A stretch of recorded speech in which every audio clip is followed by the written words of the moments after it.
We already talked about AKHRI, but we didn't talk about you guys. Could you all introduce yourself, who you are, what drew you to Mount Kenya or not climbing Mount Kenya, Yeah, I'll start. how you're involved with AKHRI? I'm one of the board members for AKHRI. My name is Hassan. I'm an accountant by trade. I help out any shape, form, or way that I can. I'm usually jack of all trades, barbecue, fitness events as of late, but usually I'm very generous with my time. And today, this is the first official podcast. I know we were trying to do a podcast for a while, but after the Mount Kenya hike, I think it was a good opportunity to tell the story, so I'm excited. Studio looks good, and hey, we heard a lot of laughter from the other group. So I don't know if we're gonna laugh as much, but we're gonna try to make it equally fun. So that's about it for me. Wow, sounds good. So I'm Tia. I was one of the hikers, and I guess what drew me towards it was I had heard that Kin's sister had done Kilimanjaro 2 years ago, and then that's when I found out about AKHRI, and I was like, wow, that's an incredible opportunity, and I just kind of had to jump on it. Nice. So hi, my name is Kin. Just a nickname though. My name is Hilia Kin, and I was also one of the hikers. I have also been involved with AKHRI since the beginning. We had a meeting yesterday, and I said it then, and I'll say it again. It's truly been one of the privileges of my lifetime to be working with AKHRI and to see all of the people that graduate from this program, to be able to witness it throughout the years, to witness it grow, especially because it started quite small. So to be able to embark in one of these journeys, especially after having seen my sister do Kilimanjaro, I was quite excited. I was very down for it. Even now I'm thinking about what we could do next. So yeah. Mm-hmm. That's great to hear. The other group talked a lot about preparation and commitment, that their biggest strength in knowing that they could do it was just putting themselves towards this goal. And that understanding, once they had said that they were going to go, they actually had to do the preparation and believe in themselves to do that and follow through with it. Do any of you guys feel like you had that same level of preparation or hesitation to commitment? I think I knew it was something I wanted to do, but I also knew it was going to be a kind of insane challenge, and it's definitely even half a year prior, I probably would have never imagined myself doing it, but I knew once I committed, I would have to rise up to the challenge, and even just before you leave, you're wondering, can I do this? Is this something and you try and you train and you do the best that you can in a couple of months or however long, but yeah. Definitely rise to the occasion. Mm-hmm. I think that the biggest difficulty for me was becoming mentally prepared before getting there. Mm-hmm. Physically, I had everything I needed. I was actually even underprepared. I think everyone had one of those water bladders, except for me. I just had my water bottle. I didn't really mind. I just grabbed my water bottle and drank from it. But I think the mental preparation was really difficult because I just kept telling myself, what if I'm the one person that's slowing the group down? What if I'm not ready for this? What if I can't summit? And I remember a week before we left, I was talking to my coworkers about it, and they were giving me tips and tricks and make sure you get an eSIM, make sure this, that, and the third. And I was so scared and overstimulated by all the information that I felt like crying at work. But it was good information, so I was quite thankful, but I was very much in a place where I wanted to be as prepared mentally as possible before I went into it. And I think by the time it was time to fly away, I was okay, I think I'm ready. Mm-hmm. Mm-hmm. Yeah, if I may add as well, by the way, for clarity, I didn't participate in the hike. I just joined in because we have a fourth chair that was empty, so that was about it. But I knew it was serious when I ran into Hilly at the gym. She was doing box jumps. So she was zoned in, so I was like, hey. And then I had to walk to the other side, hey. I don't usually do box jumps either. Yeah, she does. But it was fun. It was fun seeing them get ready. I know there were a lot of preparations. What you see today is a final result, but I know a lot of preparations went to it, and even leading up to it, they did a lot of work. So just wanted to highlight that part. Yeah, it's really, really impressive seeing everyone's dedication and their feelings towards how they prepared and eventually followed through on such a monumentous occasion. I was wondering if that ever faltered for you guys. The other group mentioned how difficult Summit Day was. Was there any hardships or barriers you felt like you had to push through with the climb itself or with each other? I'll let Tia speak.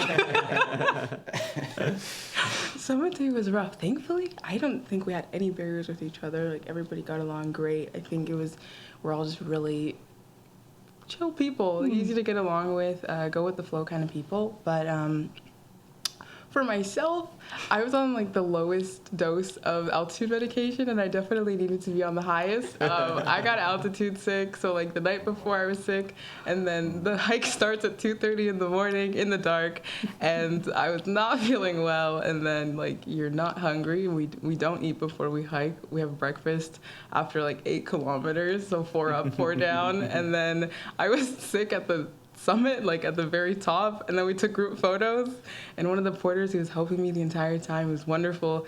He's like, okay, I can see, he told Kin, I can see into his eyes, she needs to get off this mountain. And we went back down, and like we're the first ones down, but We being only her and Michael. The rest of us, It took us a minute. She was all the way down. We were at breakfast, and we were with her uncle Muhammad, and we were like, so where's everybody else? We didn't see them until after lunch, which is another like 10 kilometers, hours later. But it was okay. But I would say it was really a mental push. Summit, like the night of Summit was just a mental push. I remember thinking like one step after another, over and over. I just had those words on repeat in my head again and again and again and again until we made it. And that was it. It's like, partially, I feel like it's kind of a blur just because I felt so unwell, but also like when I think back, I'm like, oh, I still had fun. Like the views were still good, even though it was very cloudy and it was snowing for some parts. But like, I don't know, I feel like how wonderful everything was. It was still there, even though you're exhausted and not feeling good and all of that. But yeah. Yeah. Crazy. That's crazy. It's crazy to think about. No, at night especially, there was a point where, because we started hiking at around 2, and it's like the middle of the night. Every once in a while we would stop, but like for like 2 minutes, and then we would keep walking. And at some point during the hike, Toby turns to me and he's like, oh, it's 4 a.m. And in my mind, it felt like we had been hiking for 10 minutes. I was like, stop, don't joke. Like, I'm so tired right now. And he was like, I'm not joking. He turns his phone, my jaw dropped. It's like, we've been hiking for 2 hours. It feels like we've been hiking for no time whatsoever. But it was definitely like, when you're in the limbo of it, you definitely don't really notice the time passing as much. But yeah, I think my biggest hardship was definitely the descent. Because by the time like you reach the summit, because you hike at night and then you reach the summit, and then the sun is out and the snow's melting, the snow that was on the rocks. So I was slipping on the rocks and falling and slipping and falling and slipping and falling. I think I fell the most. At some point, one of the guys was like, "Can you stop like jumping?" Because I would jump to get to the next one. They'd be like, "You fall every time. Stop it." But yeah, it definitely made getting down difficult, and like we weren't as fast as Tia to get to breakfast. We like definitely got separated by that point. But that was definitely, I find the descent is the hardest. Like what did Mohammed keep saying? He was like, going up is a choice, going down is like non-negotiable. Yeah. So you have to get down. That's what I kept telling myself because I was like so done. But yeah, no, aside from that, very, very, very fun experience. Yeah. The descent was crazy. I don't know, it was very like you're walking on basically streams where water is usually flowing. There was not a lot of water, but then you're just on the rock, so it's super slippery and long. But like you said, like the time, I did not like to check the time once. For the entire way up and the entire way down, I didn't know what time it was. I just like I didn't want to know. I looked to the ground and I just kept walking. Because the time doesn't matter. Like, are you there yet? We're gonna get there, and that's it. Just keep going. Yeah. Some of the other people also mentioned, like yourselves, that there were good times and hard times, but then in retrospect, they all seemed like good times. Yeah. Even Toby, who seemed to be allegedly complaining the entire time, seemed to have this great experience once he left the mountain. Do you guys have the same feeling that the suffering almost brought you guys together? Before you start, Toby wanted to be here, but he couldn't make it. Yeah, he wanted to. Honestly, we have the text receipts. We can do something about that. But yeah, please continue. He tried. Unfortunately, he couldn't Yeah. make it. But yeah, no, it definitely in retrospect, after you're done, you're like, that was a great time. But I think even in the moment during the suffering, we'd look at each other and be like, what are we doing? We're on the side of a mountain. What are we doing? Why did we sign up for this? That was another one that kept coming up. But yeah, no, I think definitely the good times and the bad-ish times that were still good times definitely made it worth it, especially remembering what we're doing it for. I remember the week before we left, my mom, who is the co-founder of AKHRI, she was in Somaliland. She was meeting some of the women at AKHRI. She was sending me pictures, and one of the women had a finger missing. And my mom was explaining to me that she was one of the students at AKHRI, and I think it was 2 fingers. Yeah, it was from a landmine. Yeah, from a landmine from the Civil War that she had played with as a child, and it exploded. And yeah, she was disabled, but she was still so dedicated to learning how to read, to learning how to be able to get through the world with a at least basic level of literacy. And that picture was haunting me a little bit during the hike, because I was like, I need to do it for these people. I need to get to the top. I need to collect as much money as possible for these people. So that's definitely one of the things that motivated me. Even when I was in pain, even when I couldn't feel my feet because it was so cold, I just kept thinking this is the bare minimum. Some people are missing fingers, and they're still pushing through, and they're still really putting themselves to something that they don't have to. They're signing up for this, So yeah. What about you, Tia? Do you find that you had anything that was driving you towards doing this climb? Absolutely. I'd say it's definitely a mixture of personal goals as well as for AKHRI. For myself, I really felt like I was in a state of mind where I was feeling so much brain fog, and with school and everything, and I was like, I need a change, and I need a challenge, and I need to prove to myself that I can do something really hard.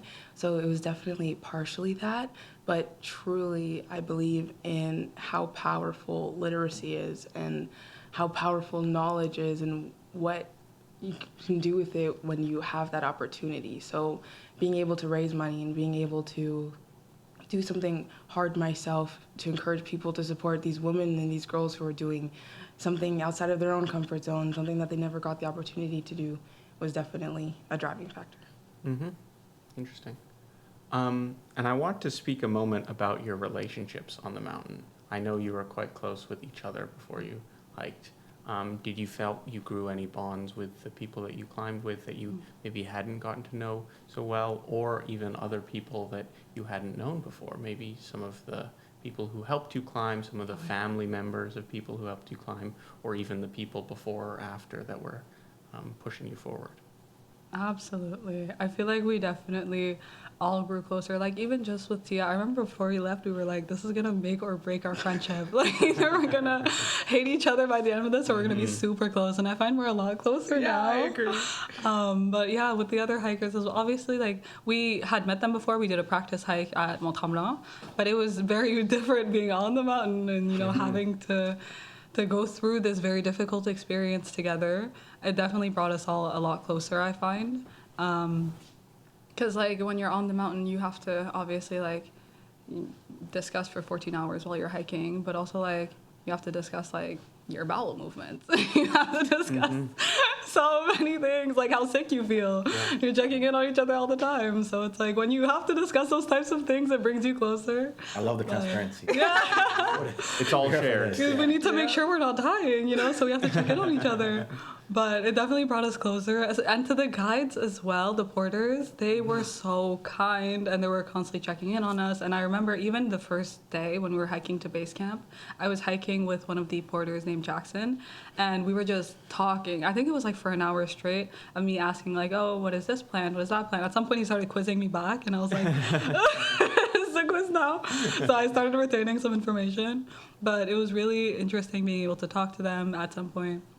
We were asking them how long they had been doing it, and things of the sort. So it definitely felt like we were close with them back then.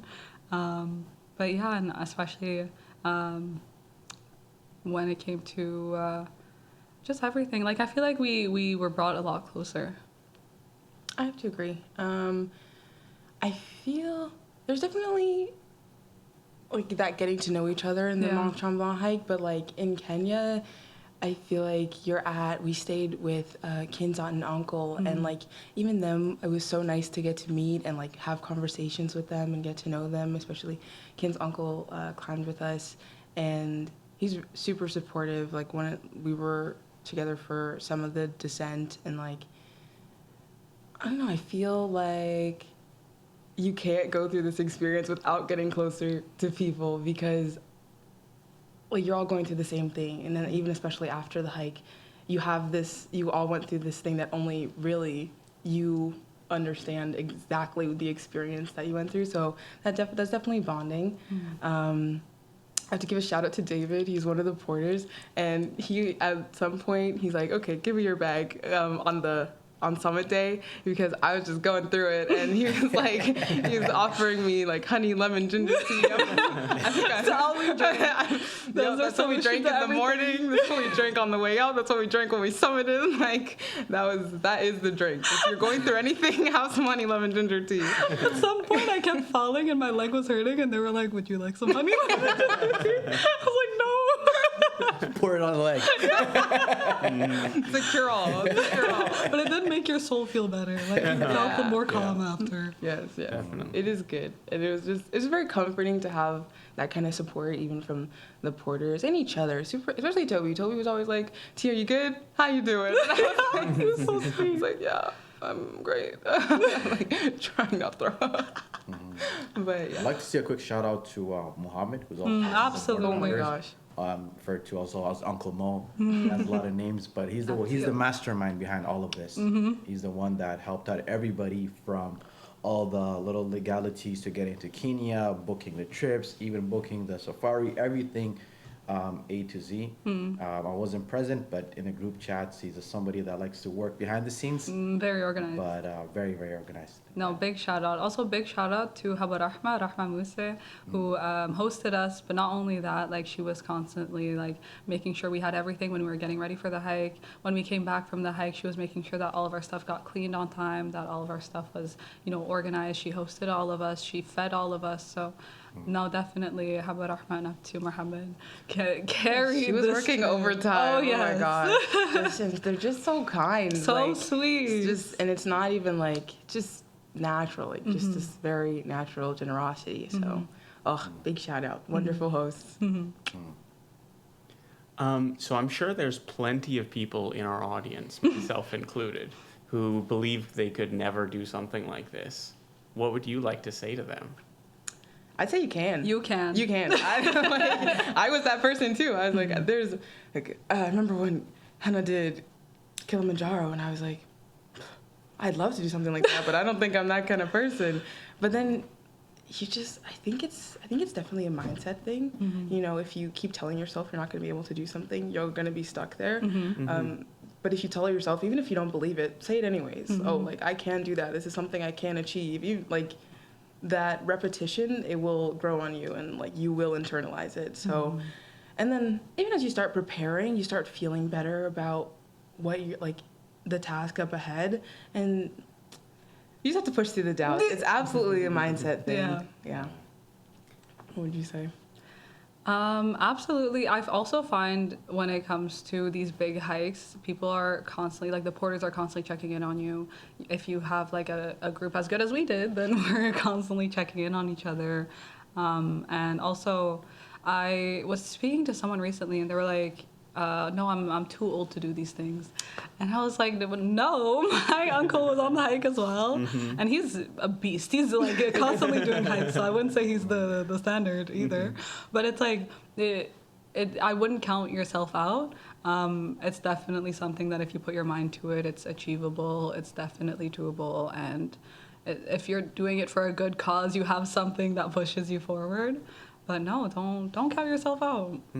Yeah, I think there's definitely something to be said about having a support structure and having the people that believe in you, whether that be the people that are coming with you on the hike, family, or anything else. And that can even come from the goals and the benefits you're trying to provide others. AKHRI provides a framework for us to benefit other people through the works that we go through the hardship that we persevere. And so I think having a goal in mind that you know you're raising money for something that you believe in really pushes you forward. So I think that's incredibly commendable that both of you went through that. Thank you. For the both of you, what do you think comes next? You think you would be willing to do something like Kilimanjaro, something like this again? Are you looking for higher heights to chase after? I know We were you talking mentioned about this. They were hyped outside. I don't know if this is gonna make it to the podcast, but We literally outside. I was like, next year Kilimanjaro, let's do it. And I was like,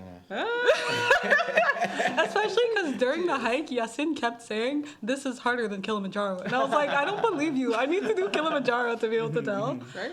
But not just Kilimanjaro. Like there are so many hikes that I've been getting on my Instagram reels where it's like. The Guatemala hike, the volcano hike seems interesting. The Inca Trail seems interesting. There are so many hikes that I want to do. So definitely it's in the back of my mind. And I'm down. She's coming regardless. I feel like every day we talk about this. Every time I see Kin, she's like, so Gilly? When are we going to Guatemala? I'm down. We're making it happen. just got home. I know. She said Kelly next year, and I was like, okay, maybe Guatemala. Like, Kilimanjaro is just. I think I was Such saying a it beast. during the hike. You were. I don't understand. We're doing Kili guys, and they're all like, Let's make it down the mountain. stop jumping and slipping first.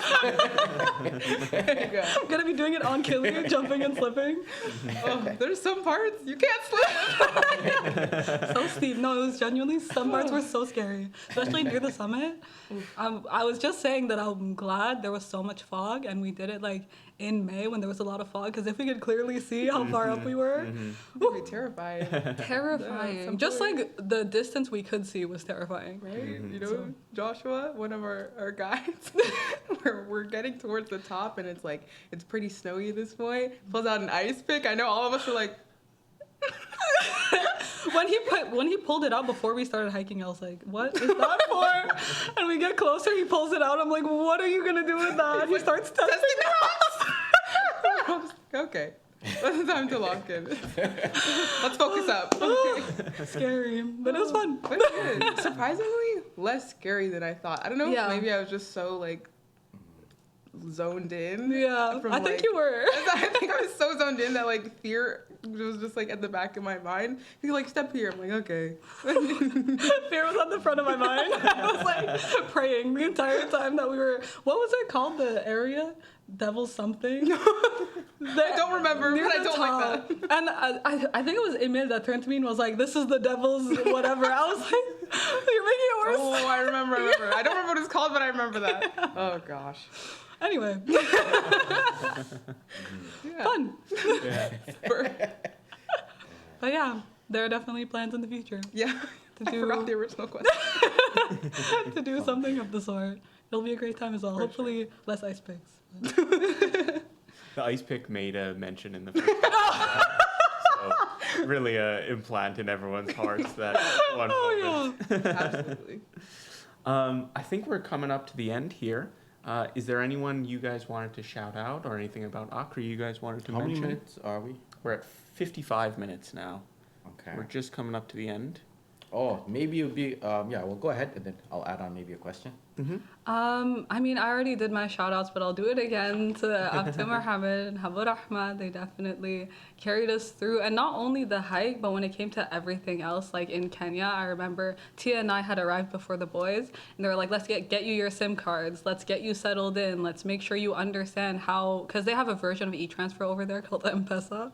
I'm laughing because we kept saying I'm gonna M-Pesa that, and it's anyway. But yeah, Habur Ahmad set everything up for us when we first arrived, so that was really, I think it really also mentally helped me settle down into the fact that we were in Kenya. But yeah, no, definitely shout out to them. They organized everything from the hike to after the hike when we did the safari. Oh my gosh, that was so amazing. And then we had time at the beach that was covered by Abdul Mohammed. Yeah, speak about that. I was gonna Incredible. say you guys worked hard, Insane. and then you had a bit of well spent time. Yeah. And the safaris and the beaches. Oh, yeah. so- Absolutely. Yeah. No, he covered for all of us to stay at this villa in Diani Beach, and it was beautiful, and like we're at the water every day and swimming and just. Oh, like there's a chef, and it was. And it was her birthday. Oh, it was my birthday while we were there in Diani. 22, woo! And it was so sweet. The woman who worked there gave me like a little bouquet of flowers, and they sang happy birthday in the morning, and and it was just amazing. Like it's incredibly unbelievable. And so shout out to your aunt and uncle. Like they're so sweet. I felt like their niece, and it was so wonderful. Shout out to my parents. They were just, like super supportive about this, and they were like, "Oh, you want to do this? Okay, like you should." They travel a lot, so giving me that opportunity, I was super appreciative. And shout out to every single person who donated, who thought about donating and maybe couldn't, and people who are still donating. It is going directly to a wonderful cause. So I just have to say thank you so much. Absolutely, definitely shout out to the donators. There's a few people, because we had gotten little trinkets to give to the people that donated, but there are a few people who aren't like in Canada, so I definitely do want to shout out them, especially those in the United States, etc. But yeah, no, definitely. And shout out to my mom, co-founder of AKHRI. She is constantly working so hard for AKHRI, and I just wanted to give her flowers really quickly. Yeah, and shout out to your mothers as well, and for everybody who donated, because right, you can donate with your time, you can donate with your money, right, and to services. There's a million ways to donate, and for reference, I think this trend of hiking started with Yasmin, who is Yasin's sister at I believe Everest Base Camp with her friend, and then Kilimanjaro, and now Mount Kenya. So we have a little bit of a hat trick going on. So the goal is to add on to that, but to make the possibilities right available for all the women and the girls like who deserve this. And part of what we're trying to do as AKHRI is just to put the story out there, right? It's one thing to hear about it, it's one thing to see like pictures, but a lot more video content to show where all of this money is going to. And I think for the people that have had a chance to see like all the program on the field, it's quite moving. But just want to say a big thank you to everybody who reshared it, who did everything. I was here, I wasn't hiking, but I was like, okay, let me reshare this, let me talk to the people, let me direct people to the page. But again, all that wouldn't have been possible with your volunteering and all of your efforts to get there and to do the hike. So thank you again to you both and to the guys that were here earlier. Thank you. You're welcome.